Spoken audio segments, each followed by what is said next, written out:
Saudações, amigos e irmãos da Primeira Igreja Presbiteriana Independente de São Paulo, a Catedral Evangélica de São Paulo. Muito bem-vindos à nossa escola dominical. Nesta sequência que estamos estudando deste ano, esta é a quarta lição de uma série que estamos vendo sobre o tema de justificação pela fé. No dia de hoje, o tema específico é justificação como um ato de adoção divina. O texto base que faremos da nossa aula se encontra em Gálatas, capítulo 4, versos de 1 a 7. Senhor Deus, graças te damos por tua palavra, graças te damos por tua revelação a nós. Graças te damos por teu amor infinito, nos oferecendo a reconciliação, apesar de nossos pecados, através do sangue de Jesus Cristo. Vem estar conosco, que teu Espírito esteja guiando cada um de nós, os que estão assistindo e a mim. Que o teu Espírito transforme corações e mentes, para a tua honra e glória. Amém.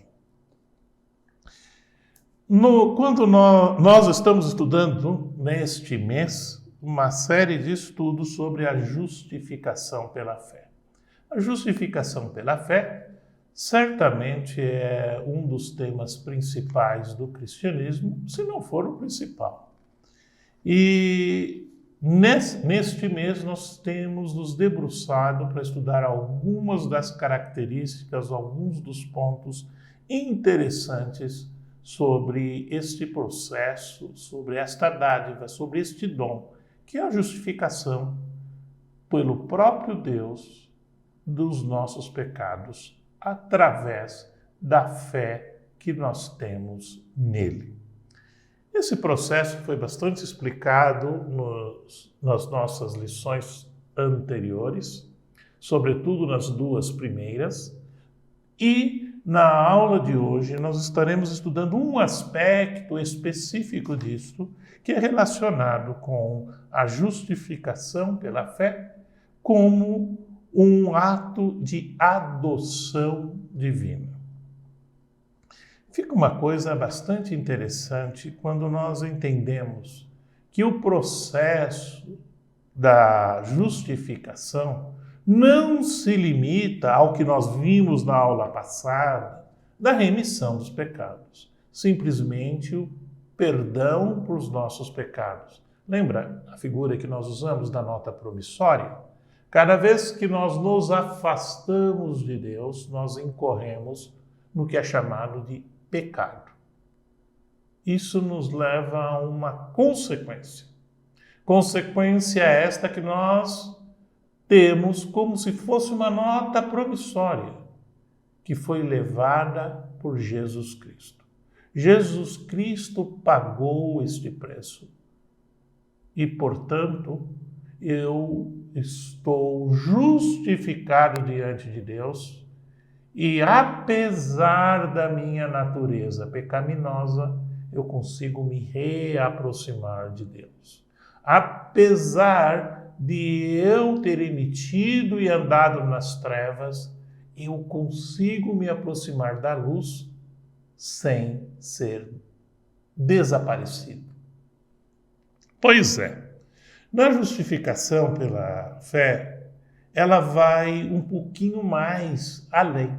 E é esse o tema da aula de hoje. Ela nos leva não só à remissão dos pecados, mas nos muda a condição diante de Deus, transformando-nos em filhos de Deus. Passamos a ser adotados por Deus. Olha que coisa interessante. Não só perdoados, mas passamos a ser filhos de Deus. Essa filiação espiritual é diretamente ligada a todo esse processo: justificação pela fé, remissão e adoção. Na justificação pela fé, os crentes são declarados filhos de Deus. Nós temos diversos textos, mas eu vou citar alguns. Por exemplo, João 1,12 é bem claro. Romanos 8, 15 e 17 é um outro texto que é um dos meus favoritos, onde essa posição é bem esclarecida. Ambos os conceitos enfatizam a relação íntima e familiar entre crentes e Deus, baseadas na graça de Deus e no amor divino. Só salientando o que nós já vimos nas aulas passadas, todo este processo é decorrente da graça de Deus, da iniciativa de Deus de nos dar sem qualquer merecimento. Não foi, como eu já disse anteriormente, a iniciativa de uma pessoa com um coração muito boa, não foi a iniciativa de alguém muito inteligente, não foi a iniciativa de alguém muito forte, nada disso. Foi a iniciativa do próprio Deus.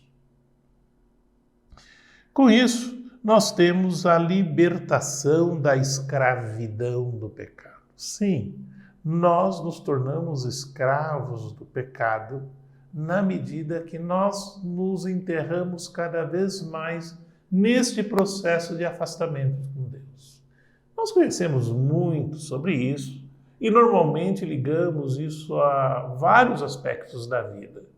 Um deles, por exemplo, que fica muito fácil da gente entender, são os diversos vícios. Quando nós vemos alguém que lamentavelmente cai em algum tipo de vício, nós temos uma dificuldade enorme de ver, de entender e aceitar pessoas que envolvidas em vício, que ela sabe que lhes são prejudiciais, cada vez se envolvem mais e mais e mais com esse próprio vício. Pecado é igual. Quanto mais nós nos envolvemos com o pecado, mais envolvidos nos ficamos, mais e mais nós nos afastamos da luz de Deus. Por isso que é comum encontrarmos na palavra de Deus o relacionamento entre ser pecador e ser escravo do pecado. Porque, na realidade, nós nos tornamos escravos da mesma maneira que uma pessoa com um determinado vício acaba se tornando um escravo do seu vício. Em Gálatas 4:3, descreve os crentes como antes, estando sob a lei, como escravos. Na justificação, os crentes são liberados da escravidão do pecado. Novamente, em Romanos, no capítulo 6, de 6 a 7, e depois no verso 22, e da condenação espiritual. Isso é um ponto importante. Eu me recordo que eu tenho um amigo que chamou a atenção da mensagem que estava sendo pregada um determinado dia na igreja. Ele disse: olha, que coisa interessante. Eu tenho uma experiência passada numa outra igreja e eles pregavam sobre o quão miserável eu sou por ser um pecador. Agora aqui eu estou vendo uma palavra que é um pouco diferente. Diz quão privilegiado eu sou por ser redimido pelo próprio Deus. É exatamente essa mensagem. A mensagem que nós temos da justificação como um ato de adoção está ligada justamente com o fato de que não meramente somos perdoados, mas o amor de Deus é tão grande que ele nos adota como filhos. A libertação da escravidão espiritual é um dos aspectos essenciais para entendermos a adoção divina dentro do processo de justificação. Outro ponto que eu queria chamar a atenção, mostrando esta adoção divina. O que é que um pai faz quando tem filhos pequenos? Bem, entre muitas outras coisas, ele garante a sua presença junto ao filho. Ele precisa guiar o filho no processo de educação. Ele precisa proteger o filho nesse período de extrema vulnerabilidade. Ele precisa guiar o filho pelos caminhos para se tornar grande, forte e bonito. Pois é, Deus faz isso também dentro desse processo de adoção. Deus vem em forma, o mesmo Deus, vem em forma do Espírito Santo para nos guiar neste processo. Em Gálatas, capítulo 4, verso 6, Paulo fala do espírito de adoção que os crentes recebem, permitindo-lhes até aclamar Abba, Pai. É interessante que Abba em hebraico quer dizer pai já. Né? Me recordo que uma das poucas palavras em hebraico que eu entendo é essa, por razões óbvias, que está na palavra que nós costumamos usar na Bíblia. Quando estive em Israel, escutei criancinhas, Abba, Abba, sabia que era justamente pai. Esse processo é algo extremamente importante, porque, como eu disse, aqui em Gálatas 4, 6, Paulo destaca o aspecto de adoção. Então, não é meramente um relacionamento, não é meramente termos como servos. As pessoas falam muito de servos de Deus, né? Mas não é meramente isso. Muito mais que isso, é sermos adotados por Deus.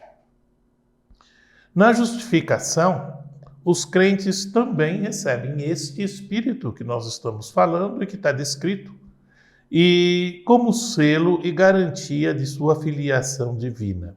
Eu acho interessante que existem outros textos que sugiro que os irmãos e amigos procurem depois, como, por exemplo, em Efésios 1, logo no comecinho, versos 13 e 14, e Romanos 8, 15 e 16.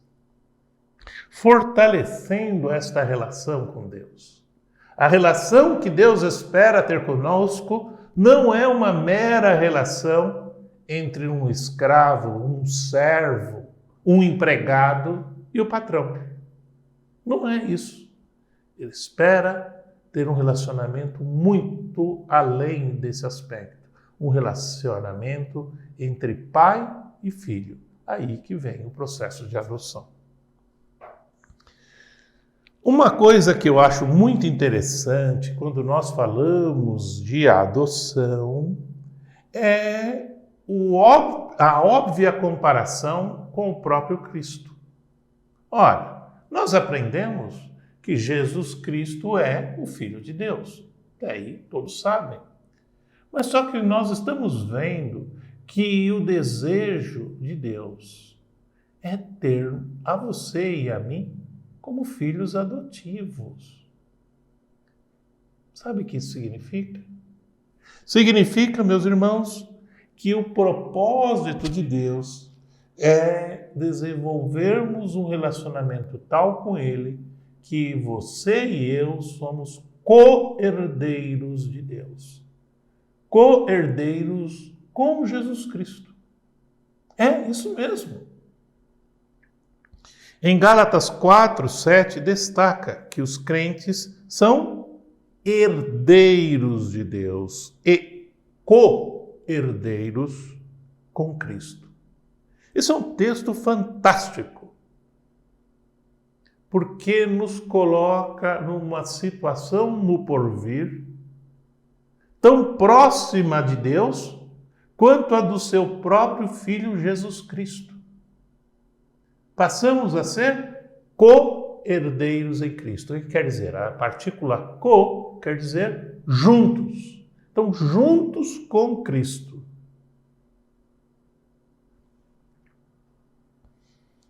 Da mesma forma, na justificação, os crentes são feitos herdeiros da vida eterna e das bênçãos do reino de Deus, que é a herança de Cristo. Como Cristo tem isso, passamos a ser co-herdeiros deste processo, né? Como vamos encontrar em Romanos 8,17 e Tito 3,7. Compartilhando da herança espiritual de Cristo. Olha que coisa interessante. Todo o processo da justificação pela fé e de trazer de volta o ser humano para junto com Deus tem o propósito de transformar-nos em co-herdeiros de Cristo, em filhos de Deus, em recebermos o mesmo tratamento de filhos. Perceberam? Com isso, nós temos a certeza que este processo de iniciativa do próprio Deus é um processo que culmina em restabelecer o seu relacionamento conosco, trazer-nos das trevas para a luz, redimir os nossos pecados, ou seja, apagar todas as besteiras que andamos fazendo, trazer-nos de volta e não para aí, mas adotarmos a nós como filhos e co-herdeiros, herdeiros juntos de Cristo. Tanto a adoção divina quanto a justificação são aspectos vitais na salvação cristã, enfatizando a nova identidade e posição dos crentes, agora como filhos de Deus. Portanto, aqui cabe um parênteses muito importante, que existe o dito popular, mas somos todos filhos de Deus. Não, não é verdade. Não somos todos filhos de Deus. Só somos filhos de Deus a partir do ponto que somos adotados por Deus. E só somos adotados a partir do ponto que somos justificados por Deus. E só somos justificados a partir do ponto que nós cremos na palavra de Deus. Portanto, todo aquele que crê na revelação de Deus, este sim é filho de Deus. E é este o propósito de Jesus Cristo, da sua vida e de todo o seu sacrifício para trazer-nos de volta a Deus. Ambos os conceitos ressaltam a graça e o amor de Deus, que dessa maneira possibilitou a reconciliação e a comunhão entre Deus e aqueles que nele crêem, através da obra redentora de Jesus Cristo. De novo, enfatizando o aspecto da graça de Deus e da iniciativa de Deus nesse processo. Pois é, meus irmãos, de maneira geral, só recapitulando tudo que nós vimos durante essa série de 4 lições sobre a justificação pela fé. A justificação pela fé é um dos aspectos centrais do cristianismo. Ele é uma iniciativa de Deus, não tem nada a ver com o mérito de você, ou de mim, ou de qualquer outra pessoa.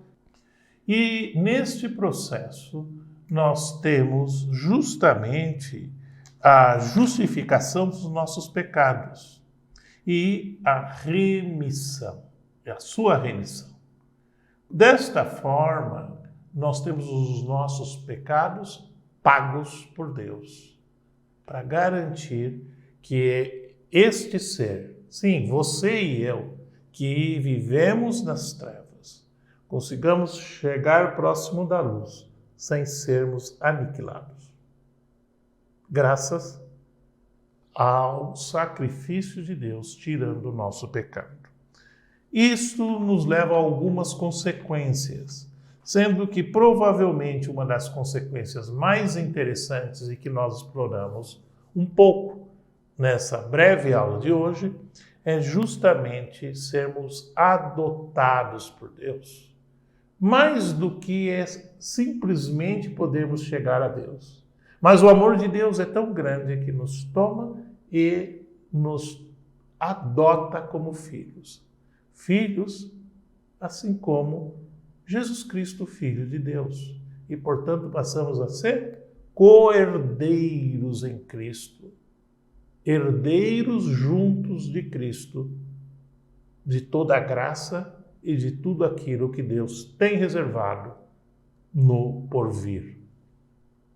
Que essa mensagem ajude-nos a entender um pouquinho mais sobre esta graça de Deus. Que essa série de estudos ajude-nos a entender o amor e a grande iniciativa que Deus, Jesus Cristo, tomou para que nós nos tornássemos irmãos em Cristo, irmãos de Cristo.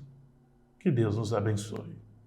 Senhor Deus e Pai, graças te damos por esse privilégio que temos de livremente podermos estudarmos a Tua Palavra, podermos conversar e discutir abertamente sobre nossas dúvidas, sobre aquilo que aprendemos através de Ti. Agradecemos pelo Teu Espírito, que abre nossos corações e as nossas mentes, para que a Tua verdade seja manifestada na vida de cada um de nós. Vem estar com cada um de nós e rogamos agora e sempre, em nome e por amor de Jesus Cristo. Amém.